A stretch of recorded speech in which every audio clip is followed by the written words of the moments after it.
Great Tuesday night to you. It's 12:19 in the East, and it is 9:19 in the West. And I am on the East Coast, but I feel like I'm stuck in the middle. But anyway, all right. Here is my strategy, what I'm trying to achieve for tonight, okay? It's pure and simple. Last night, I started out talking about the Las Vegas Stadium and where it was in its schedule, and I had these props up and everything else. And I talked about it. And I talked about the uncertainty behind the August 16th original opening date. We talked about the July. Hey, Raiders SP, how you doing?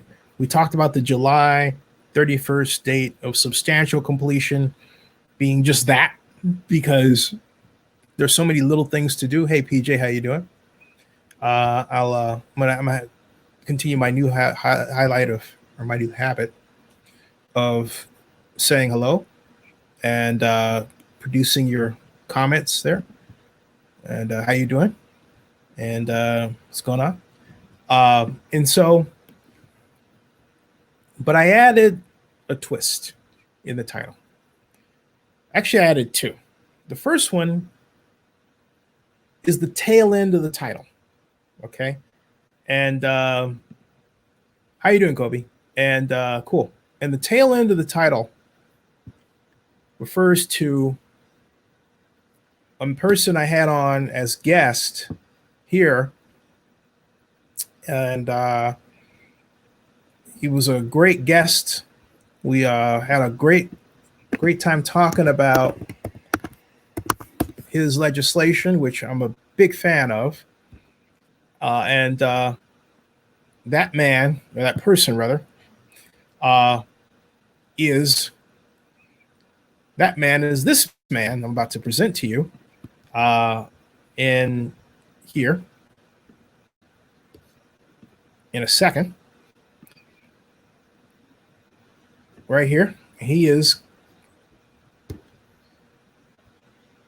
California Senator Bill Dodd. And as I have Bill Dodd before us, I'm going to now add in his Zenny62 media vlogger colleague, Vinny La Spinoso. How you doing, my man? Doing good. There was just a bit of an issue with the stream before, trying to send it out, but just want to see. I'm very excited about this interview. Sure. Yeah. So we've got that out, and thank you very much for all of your work, by the way. And this man, Mr. Dodd, came on to talk about his legislation, and I'll play you a little bit of that for you. Hey, everybody. Welcome to Zenny62 on YouTube, and we're live, and it is my pleasure to present California Senator Bill Dodd of Napa. And Senator, it's great to have you. And while we're coming in, I want to invite as well my NFL colleague, Eric Wilson. He's very excited about the proposal. So he's actually an evangelist helping spread the word. So Eric, this is the great Senator Dodd of California, Napa. And Senator, without any further ado, this is your stage and platform. Talk to us about this legislation that the state of California so sorely needs. Well, thank you, Zenny. And Eric, nice to meet you. It's great to be on your show. Essentially, what's happening in the state of California? Well, let me just take it from the top, if that's all right.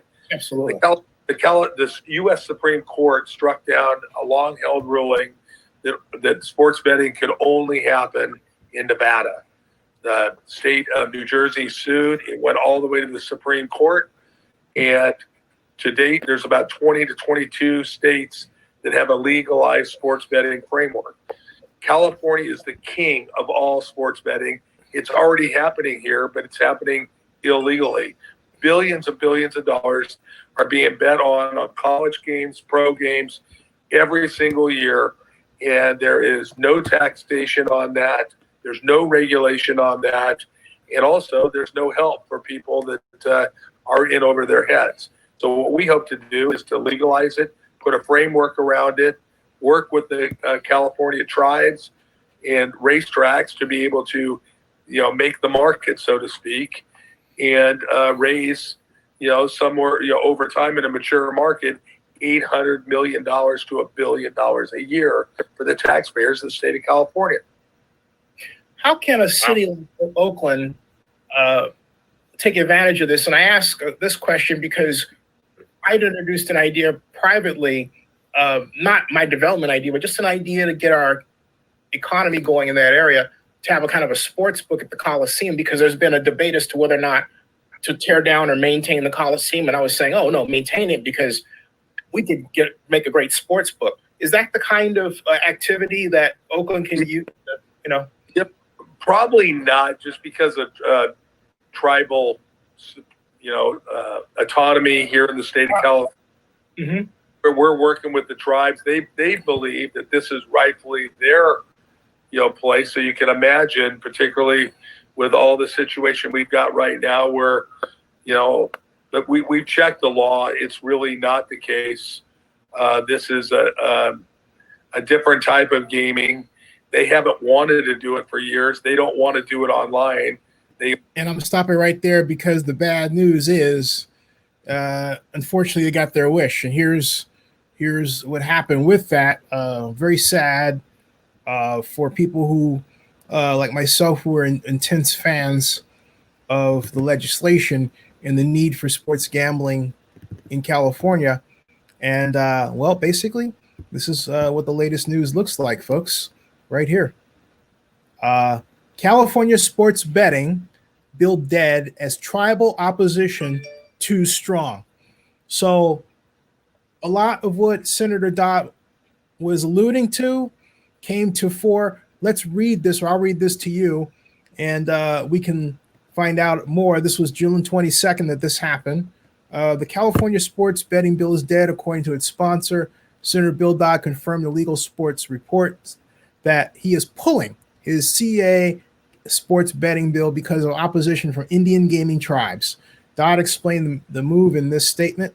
Given the deadlines for getting a measure on the November ballot and the impact of COVID-19 on the public's ability to weigh in, we are not able to get the bill across the finish line this year. It remains important that we lift this widespread practice out of the shadows to make it safer and to generate money for the people of California. I will continue to be engaged in the issue as we work toward 2022.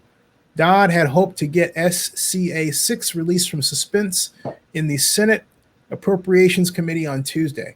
The bill would have then needed to pass both legislative branches by Thursday to qualify for the November ballot.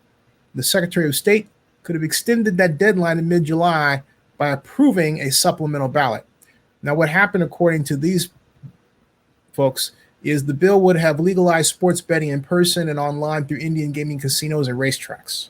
However, Indian tribes opposed the bill because of the online aspect and the inclusion of language to clarify the legality of how card rooms offer bank games. It was a bad bill written without tribal input, with virtually no time remaining on the clock. It got the finish it deserved, said tribal lobbyist Dave Quintana. Oh boy, that was harsh. Says it started off as a sucker punch, but ended up as a knockout. Hopefully the next round will involve a true dialogue with the tribes. So, that's it. I mean, look, he says it could take years. And it says that legalized sports betting requires a constitutional amendment, and it limits the effort to election years. And the legislation won't be able to get a sports betting amendment on the constitutional amendment on the ballot until 2022. And so basically, we may not see this until 2023. And they say a tribal initiative is a wild card. A coalition of California tribes is in court asking for more time to gather signatures to qualify their own sports betting initiative for the 2022 ballot. The tribes, and I'll continue, I'll look at you to read this, but the tribes intend for the proposal to make this year's ballot. It gathered nearly 1 million unverified signatures. That's huge. 1 million prior to the pandemic shutdown. And they say while they're indicating that it's possible that a change allows them to get on the 2020 ballot, the tribal coalition is requesting an extension of the July 2020 deadline to submit signatures for 2022. Given the urgency of the case, the California Supreme Court has set a hearing for July 2nd. If the lawsuit fails, the tribes could still put the initiative on the ballot in 2022. But they would have to start over on the signature collecting, a costly proposition. Interesting. I have to check the California Supreme Court to see what they had to do, to see if, California Supreme Court. Let's check the Supreme Court to see if they made any moves here. Hey, welcome to Zenny 62. Let's check the news. And Superior Court expands services. Let's see here. Sports. What with the inferior court? Hold on a second, please.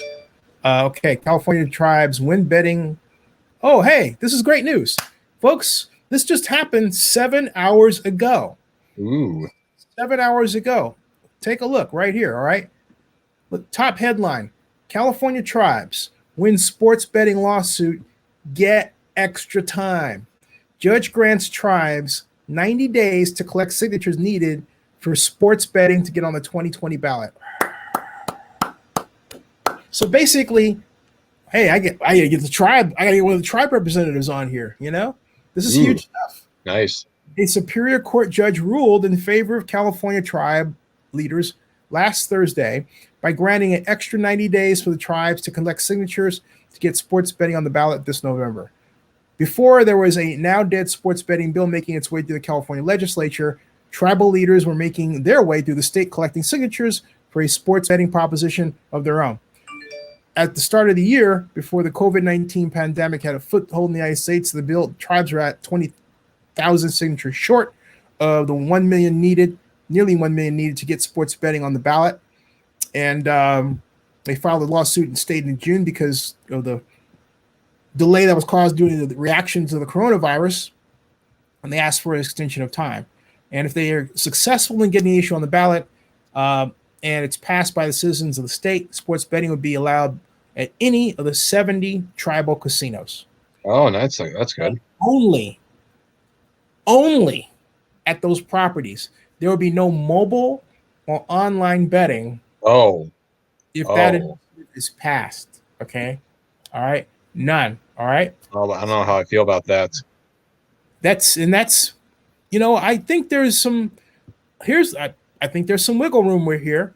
But having said that, Vinny, what are your thoughts on what you heard? What do you think about that? I feel pretty mixed on it. I mean, at least there's gambling to begin with, but it feels kind of weird how only the tribes would have a total monopoly on sports betting. You can't do it mobile. You can't make your own. The tribes would have complete and total control, and I don't know how I feel about that. I feel very, very mixed in that situation. I think it's a start. Yeah, I think so. Tribes have that power and position for a set of reasons that go back in history. And I think the best way to handle this is to anybody who is a sports developer, work with the tribes. I think it's a fantastic opportunity for the city of Oakland to partner with Indian Gaming and bring sports gambling to the Coliseum. If it's not online, okay, fine. It isn't online or mobile.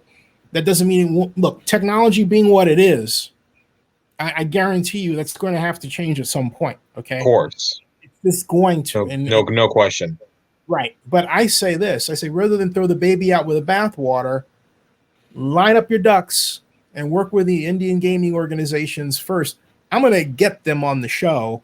I want to talk with them about that, and I'm going to get Senator Dodd back here and talk with him and find out what he thinks about their progress and the ability to work with them moving forward. There's nothing stopping him from. There's no either.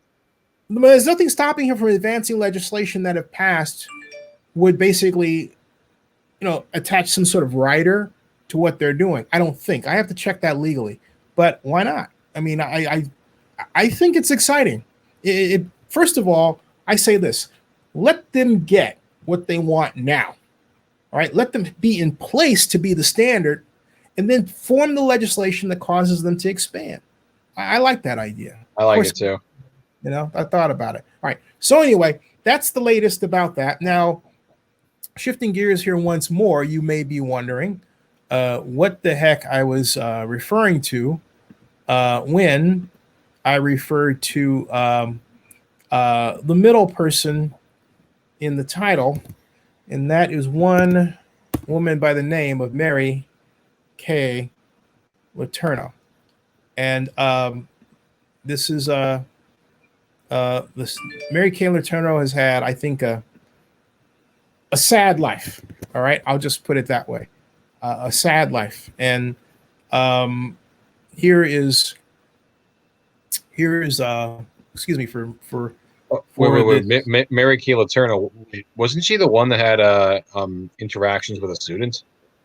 Well, actually, Vincent, she had more than interactions with that student. I know. I was mentioning, yeah, she had kind of interactions and even married that student later on. She died? Yeah, she passed away.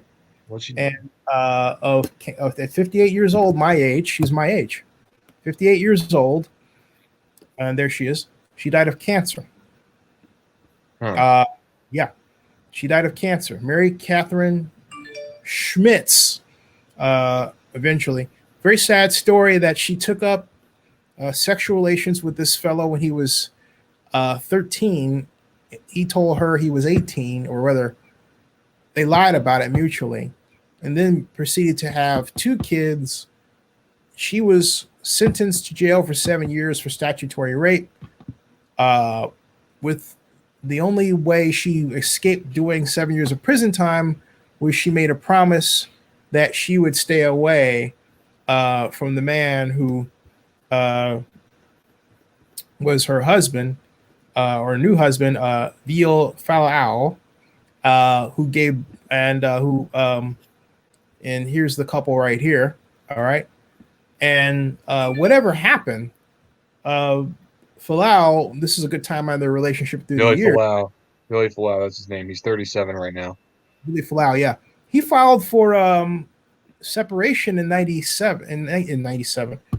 2017. He filed for separation for some reason. People magazine has a spread on them, and says and they've got a beautiful family. Look at that, you know. There's a photograph there of the if you take a look, that one right here. See that? He's got 2 daughters. They divorced last year. But it's very sad because she says this was Mary Kay Letourneau is feeling I'll swap out. Yeah, well, he asked for a separation in 2017. Right there is this is the People magazine article that's popping up where it's going to read she's feeling kind of lost after splitting from the husband that they say she once sexually abused. They say this time it's really over. This was March 6th of 2020. And wow, March 6th of 2020, and then she just died. Mm-hmm. That's wild. This is months after the legal separation between Mary Kay Letourneau and Vili Falau, the former teacher in prison for raping her former student, finds herself unsure of her next step. She's trying to pick up the pieces and move on, but she's feeling kind of lost. She's not sure what to do next. It's and it says that they were headed for a split in 2017. He filed for legal separation. They tried reconciliation attempts, moved to arbitration, and they managed to entangle some of the assets and debts. What's hers is hers. What's his is his. And I don't know what made it sour. So what went on with the first husband at all? And say again. What went on to the first husband? Say again, Benny. What happened to the first husband, Steve Letourneau? I I don't. Well, they didn't get along. They were fighting. Now, does fighting mean domestic abuse? Whatever was going on between them, it's quite clear that she wasn't happy, and she was so unhappy she went to a 13-year-old kid to have sex. Okay, and um, that's and that's um, quite quite the note. Okay, says the source said the marriage began to deteriorate several years ago, and they hoped that it would work. But there's no reason given. All right, they still live together. They were out. They lived in Seattle, and yeah, all this is about. It's really confusing because all of this is about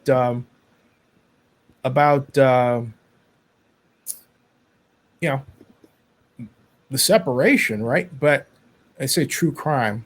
The thing about it is what I don't like about this whole way it's depicted is it's not crime in the standard sense of the word. Mhm. It's there's no evidence that she hit him. There's nothing in their entire history that would suggest domestic abuse by either person. So to call it a crime just because he was 13 at one point and she was older, look, I get that's icky to, everything else, and it is against the law, but to consistently trump it up as if, he's this bad guy. He at some point knew what he was getting into. And he kept it going. They went on. He kept it going. Well, and not only that, they have two beautiful daughters. And so my thought is what really happened to them and to her, for this to happen to her, she doesn't really get out to live out a full life. That's in all of this, there's that untold story, how did the cancer start? Did he know she was having cancer? She was, through this on. That's, if he did, I think he's a freaking jerk to bail on her. I don't Who care. really knows? Well, he knows. So, the daughter. All right. Mm-hmm. And for People magazine to write the way that they did, I thought was completely irresponsible. It's like, at least get the real story and find out what the heck is going on, rather than, telling us, oh, this is a crime and it's a crime and they were living a crime. Look, their pairing was legalized by the state. They got a legal marriage, so if there's something really wrong with their pairing, there would have been a law that says it doesn't matter. She was convicted of statutory rape and therefore they can't get married. But that's not the way the law works. The law would have said they can't get married at any time in their life. It doesn't matter how old they become. But that would actually be unconstitutional. So, look, they did what they did. They got married. They had kids. Great. Why did she get sick? I don't know. It's a sad story. They actually had their kids before they got married. They actually had kids back in the mid 90s. She had the kids. She had the kids with him when he was a teenager. I know. That's why it's called statutory rape. And then they got married. So it's, the whole thing is, but we don't know. There's a lot we don't know, and it opens up a lot of questions. Most notably, what the frick happened? That's what I want to know, because I remember, and I marked this. You would say, Zinni, what's so fascinating about this? I'll tell you what it is. It seemed like after Mary Kay's story came up in '96, for the next 2 to 3 years, there was story after story after story after story about women, teachers, most notably, taking up with their students in high school and junior high school. White women who were quite attractive, which made you wonder what the heck is going on, man. It's like I'd meet her in a bar because that's what you did in those days. It wasn't like, oh, you meet somebody on Tinder or something like that. No, you went into a bar and there was somebody you liked and they liked you. And if it worked out, hey, you went home. And if it really worked out, you went home more than once. That's the way it did. Here's another interesting fact.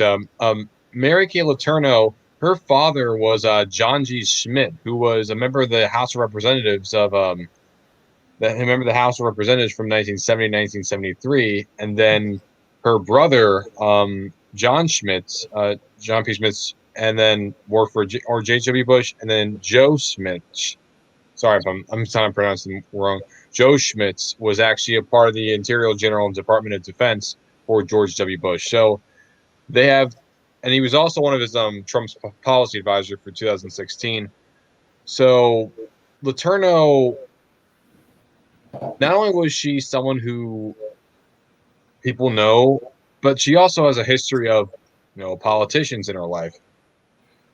Bloodline. You there? Sorry. Yeah, I'm here. Yeah. Okay. So anyway, you were saying there's the bloodline. Okay. So say that one more time as a thought. I was just saying how that her father and both her brothers were. Her father was a member of the House of Representatives, and two of her brothers were part of both Bush's administration.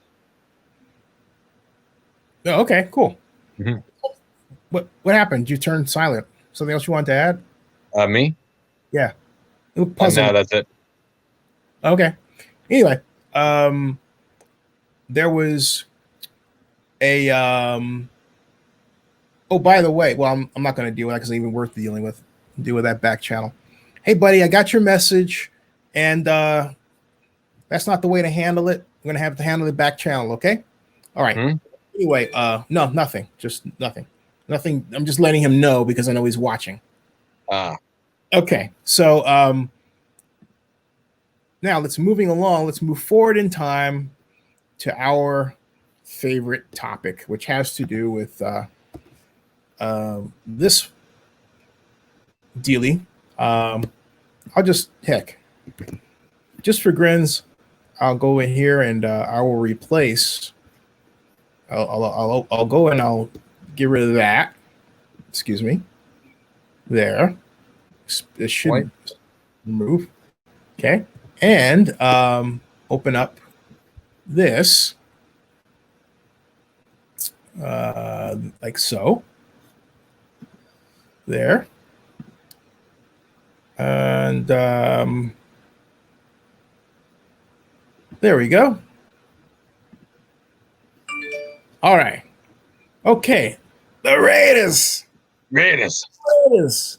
So, Vinny, you weren't here, but we announced that the Raiderettes were chosen. You want to get a quick look through since you missed it? I think I might have seen a little bit of the Raiderettes. I do know a bit about them, but not a whole lot, except they're the cheerleaders for the Raiders. Yep, they've been around since the 70s.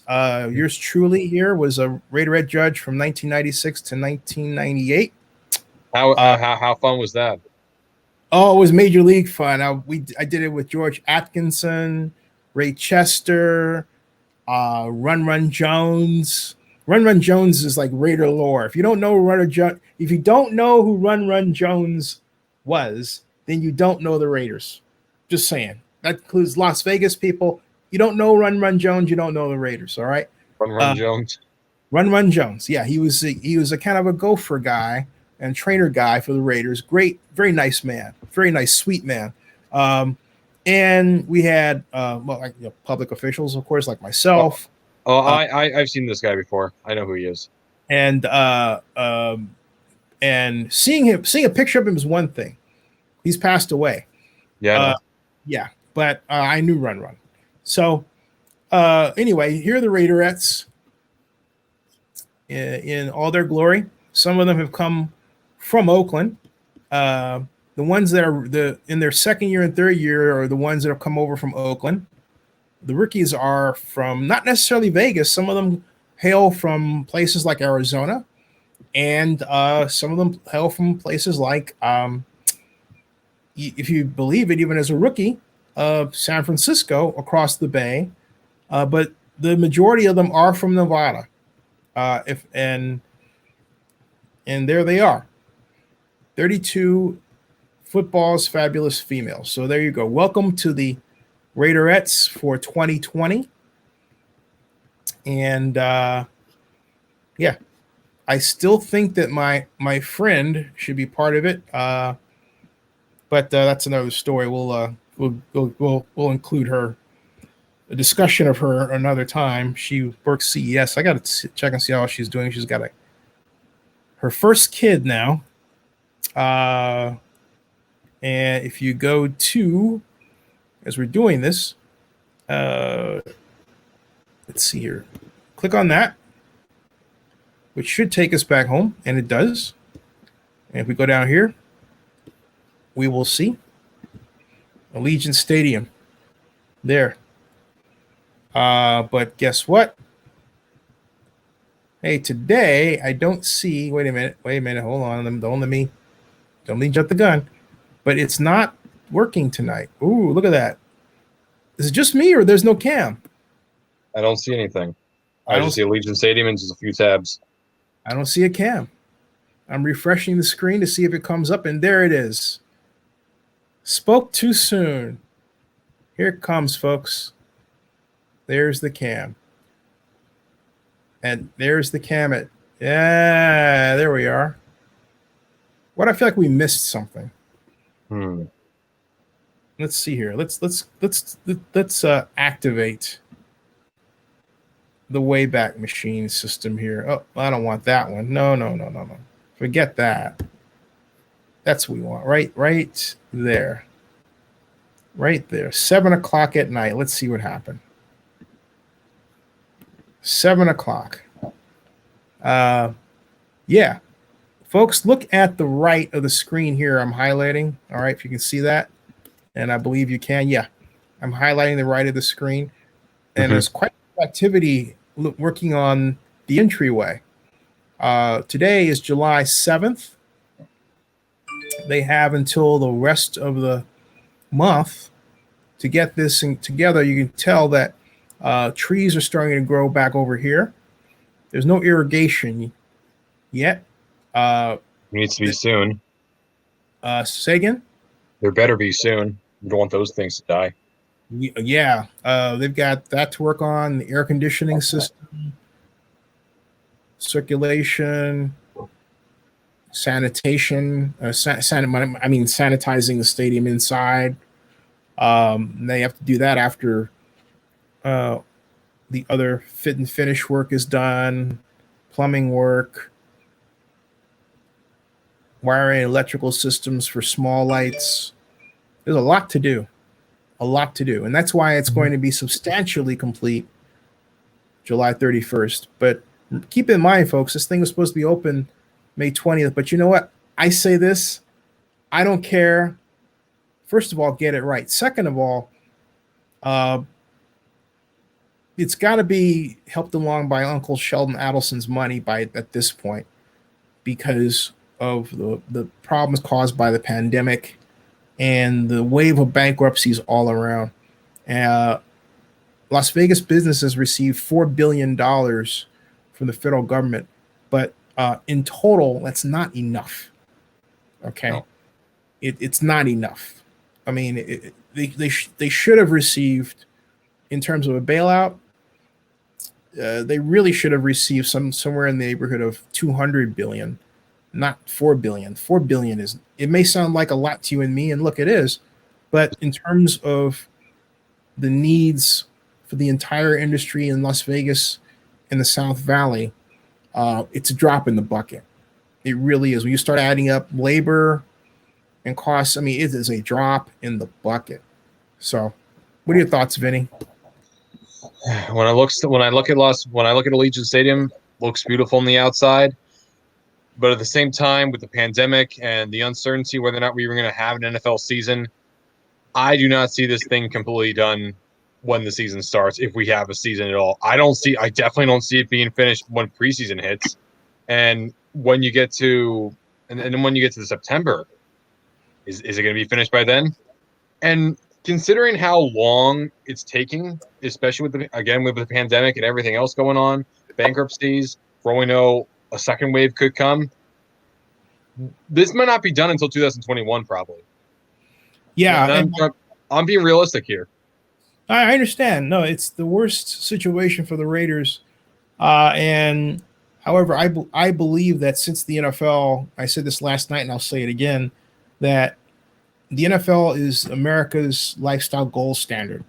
Mhm. And so to not have a league season would be a disaster. It would be a failure. And look, I know there's some people who may be rooting for failure because they think it's an automatic ticket to not getting President Trump again. But my thought is this: don't rest your. I mean, look, he needs to act. I mean, we've already know he's screwed up a lot of times. We already know that this is not a good president. All right, fine. But it doesn't mean that we just sit back and let the country suffer because of it. We need bucks pumped into this thing like nobody's business. Because it's good for us. It's good for Zenny 62 Media when our clients are able to pay, and so far so good.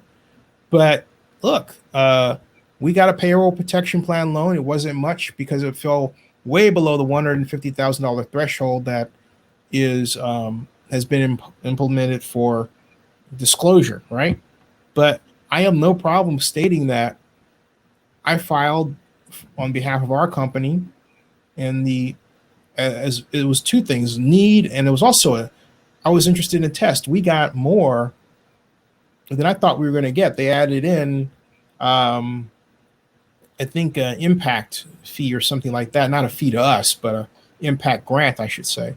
And it's been a great help. But the simple fact of the matter is, it's not enough. And we are, thank God for our clients and thank God for their abilities. But still, I live in constant fear. I really do of it. And the job of out there, folks, to tell you that if you start a company and you take on the mantle CEO, Chief Executive Officer, let me tell you where your responsibility is, okay? Your responsibility can be described 2 words: raising money. That's what you spend your time doing, trying to figure out how to get new clients, trying to figure out how to make sure your current clients are happy and well serviced, trying to figure out in this instance also how your other revenue streams are performing, and always on the lookout for new sources of revenue, and always ready to pivot your company on a moment's notice if you need to do so. That's your job as a CEO. If you're not doing that, you're not running your company. Okay. And I don't care how big the company is. I don't care if it's one person or a million people. That's still the same drill. Period. End of story. So on that note, I don't know, Vinny, you're connected. How do you think we're doing? I think you guys are doing pretty well. I saw another I know that I forgot what video it was. It was another one of the Karens. It was like I think it was like a police officer maybe. That got 100,000 views. Yeah. By the way, congratulations on that, by the way. Very good. Very, very needed. Also I did see some more videos have been put out there by the other clients. I would also say that we have been spreading out a little bit more. And I do feel like, we're doing good. Obviously, better is a never ending quest, but I definitely do think we have been improving. Yeah, it's a definite step. The biggest step and the triumph for me is to get the letter from the state of Delaware saying that Zenny 62 Media is a company in good standing, a Delaware corporation, official Delaware corporation in good standing. What that means, folks, is all documents filed, all fees, including the franchise tax paid. That's what that means. Why are you interested in Delaware? Great question, Vinny. I'll tell you. Because Delaware, first of all, is a place where all of the major tech startups in our history, PayPal, Facebook, YouTube, have been started among many others. And the reason is that Delaware allows you a flexible structure where, as the CEO, you can be CEO, chairman of the board, and treasurer. You can hold those three titles at once, which allows you to avoid getting stopped by the need to find other board members early on. And therefore, you're not trapped by someone's stuff that they put in front of you to stop you. Maybe they want money. Maybe they want a bigger cut than you want to offer. All of these problems that can stop you in other states can't. That's one reason. The other reason is, and I think it's an amazing one, is the flexibility of stock handling. We have, I mean, not to get too much in the weeds about it, but just to put it on a general level, I'm able, as CEO, it's my state of Delaware contracted right to hold the stocks, hold the percentages, and the classes of stock that are available. And on top of that, the taxes are more than favorable and with respect to stock. So you're not running the risk of going broke before you get started or spending out money that you don't have when you're started, unlike, frankly speaking, California. I'm also curious, how are you able to do it in Delaware even though you don't live in Delaware? Because with another good question, it's called, first of all, you can do it as the fact that in our specific company, all right, is not a bricks and mortar retail company. So we can choose to be in Delaware. We don't have to file. If we were a bricks and mortar company in Georgia, I would have to file to be a company in Georgia as well, or I would have to file something called a foreign company designation. In other words, a Delaware company, a Delaware foreign company in Georgia is what I would have to file. All right. But the only reason you do that is if you were going to have a retail store here or in Illinois, or you understand, or California. But in the case of Zenny 62 Media, we are a virtual company. In other words, we don't need a head office. We have an agent representative in Delaware.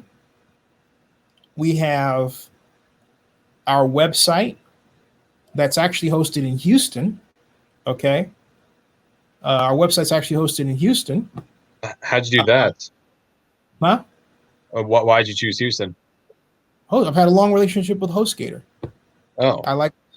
Now our CTO Eva Crawford may have something to say about that, but we'll get to that. But that's where that is. So, point that I'm making is that the law specifically says that unless you, and here's the other thing, we're not selling anything that's native to Georgia. In other words, we don't have anything that we say, okay, we have to be at this X Georgia address to Y. Now you can have an address in Georgia, all right, to accept mail, but that in and of itself does not mean I have to even file for foreign corporation status in Georgia. Yeah. Okay. So that's why. And that's common. So people can do that if they're in South Carolina, Michigan, every place else. I don't know every state's laws, but the other big reason for Delaware filing is this: venture capitalists take a Delaware corporation seriously with a filing. It's a C corp. All right. And so that's why Zenny 62 Media is a tech company. And so all of the approaches that we do are tech based. We're not a journalism company. We don't propose to be journalists. we have people who have been journalists. We have bloggers, but at the end of the day, what this company is about is using the latest in technology, the smartphone, as the center thank you, that we use to distribute content. And right now I'm using a laptop, but I could just as easily, and I do, use a smartphone for videos. This is the center of what we do. So I can run the company just on this, and I have, and keep on stepping. Yeah, of course. Way of the future. Mark Benioff runs Salesforce just on his smartphone. You know, in fact, I call this the year of the smartphone, if you consider how the smartphone has been used to quite literally move history, right? Mhm. You know, hope that answers your question. Just curious about that. What else? What else is there to talk about? Well, that's it right now. I think we've gone on for 45 minutes and Yeah. covered all the pieces. And Oh, there is one thing I do want to mention to everyone here. There's something else I want to mention too, but we'll pick it up tomorrow night. But you go for it. Okay. Now everyone is excited to see the MLB return. Yes. As am I. NHL, NBA. I'm all up for it. But there has been discussions about there potentially being an expansion to the NBA and the MLB because of the pandemic, and in a way to make up lost revenue, expansion. Now, if anyone has seen my earliest videos on Zenny 62, you would notice that I had a Montreal Expos hat, which I still have over in my room, which I'm in right now. Obviously, I want to see a team of Montreal return, and I do think that will happen. But there's been a lot of discussion about what the other team might be. A lot of people thought it would be Portland because you had Russell Wilson and a few other people trying to have the Portland project. Right. But recently, really recently, the last several months, it's been really, really picking up steam to the point that it's supplanted Portland, Oregon, is Nashville, Tennessee. The Nashville, Tennessee. And this one is very special, guys, because Nashville, if it becomes a team, which I think it will at this point, because the talk around the league is saying that now it's easily Montreal and Nashville for the two sites, because Dave Dombrowski and Tony La Russa have joined the Nashville Stars, working with them. I'm going to pull it up right here. Share screen. Share, let me share. Sorry. Let me share this. You all looking at this?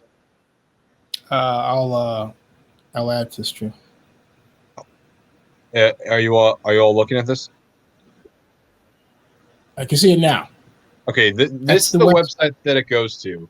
MLBmusiccity.com, Music City Baseball. This is a great, very well run website.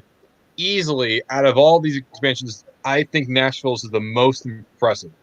Now, vision, history, opportunity. Greatness holds no boundary to time, and while honoring Nashville's past, we swing for the stars of tomorrow.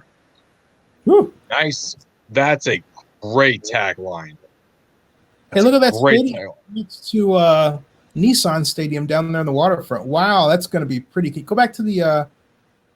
These are right here. They have right here is where they have what they believe it's going to be for the rendering of the stadium. Of course, the first one up. Click on Vision. Mm-hmm. Get Vision. Yeah, get those. There's a whole lot. There's a whole lot right here. Vision. Yeah. So Music City Baseball LLC, MCB. Time out. Can you click on it so we can see the pictures? No, I can't click on it, but let's see the picture. Here's the reason. There's a method to my madness. Scroll down, please. Click on those stars. Ah, there it is. Here it is. There. Here are the pictures. Beautiful. Yeah, I gotta say, these renderings are just they're just so exquisite. Oh my God. And see, where that is right next to Nissan Stadium on the water. And African American leaders invest. That's something. And yeah, we should mention African American leadership, because if this becomes a team, let's read the vision. Okay. Music City Baseball LLC (MCB) is an organization of national business, sports, music, and community leaders. MCB is committed to bringing a Major League Baseball franchise to the city of Nashville as a central place of a mixed-use, multi-themed family sports and entertainment district. Our focus is to secure Major League approval of an expansion franchise in Nashville. Although relocation and rebranding of an existing franchise would also be considered, that would be the Rays. However, personally, I don't think that would happen. I think if Nashville gets a team, it will be through expansion. But that's besides the point. Our goal is to complete construction of a new baseball stadium by early 2024 and commence completion in the spring of 2024. So this is a short time span from 2020 to 2024. So not even a full 4 years. They're willing to make this happen. Wow. Now, you might be wondering, it says history right here. What history? What's historical about Nashville and baseball? Well, right here. Baseball is the first organized sport ever played in Nashville. A sense of pride for the Nashville Stars, which is what they're going to be calling themselves. Baseball is in our DNA. The Stars are deeply rooted in Nashville's rich baseball history going back to 1860. Sulphur Dell was a cornerstone for all of baseball, including the Negro Leagues. The Stars were one of the many teams that were based in Nashville. The Negro Leagues introduced us to some of MLB's greatest: Satchel Paige, Jackie Robinson, Willie Mays, Hank Aaron, and many more. This history becomes the inspiration and foundation for the future of baseball in Music City. The Nashville Stars will bring the MLB experience to Nashville, bringing on our focus to baseball families, community, and entertainment. Upon approval from Major League Baseball, we will make history by becoming the first franchise to honor a team name from the Negro League, Nashville Stars. Music City Baseball is excited to announce our collaboration through a revenue-sharing partnership for the Negro Leagues Baseball Museum. Diversity without equity is not enough, and honoring the traditions and history of the Negro Leagues is a way we can connect to our history and our future. Baseball is a bridge to a better, more equitable society. Whoa. Yeah, it's quite exciting. Just reading that just makes you excited. In fact, also, I should mention, if the Nashville Stars become an official team, they will be the first ever Major League Baseball team to be owned in the majority by an African American. Right. Exciting stuff. This right here gets me so excited. And now you might be wondering, who exactly? Let's do it. Let's pick this up tomorrow. Mm-hmm. Yeah, that's fine. And we will come back to it tomorrow and have a. That's going to be talked way more, because this is huge. This is huge ramifications. Further along than Oakland, and in fact, that reminds me of a phone call I got to make. All right.